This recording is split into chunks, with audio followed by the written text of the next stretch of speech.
In the book of Revelation, John sees a woman clothed with the sun, the moon under her feet, and a crown of 12 stars upon her head. She is pregnant, crying out in pain as she is about to give birth.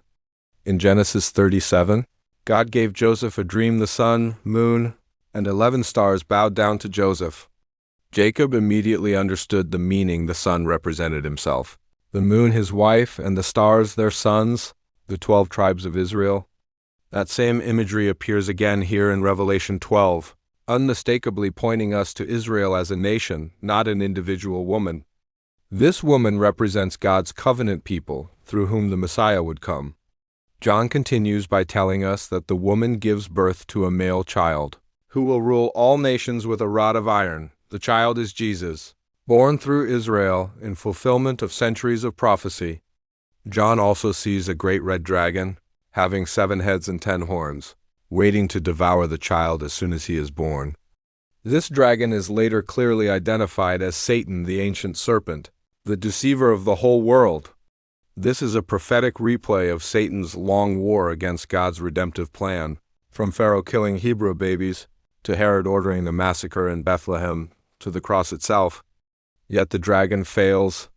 The child is caught up to God, and to his throne a brief but powerful summary of Christ's resurrection and ascension. Satan could not destroy the Savior, and the plan of redemption moved forward exactly as God intended.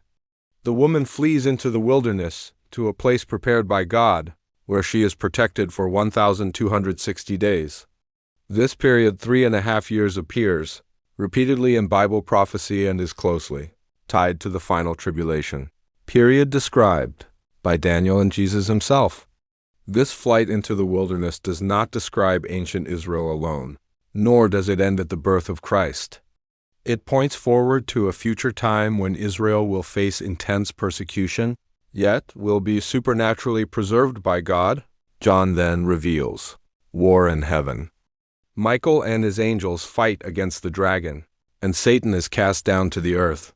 This is not Satan's original fall, but a future expulsion that removes his access to the heavenly realm. Knowing his time is short, the devil intensifies his rage. And who does he target? The woman.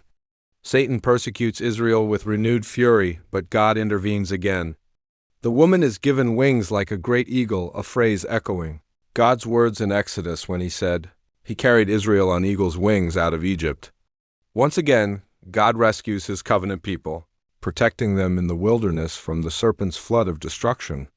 John writes that the dragon goes off to make war against the rest of her offspring, those who keep the commandments of God and hold to the testimony of Jesus. God keeps his promises. Though Israel is pursued, she is not destroyed. Though Satan rages, he is restrained. If God can protect the woman in the wilderness, he can sustain his people in any storm.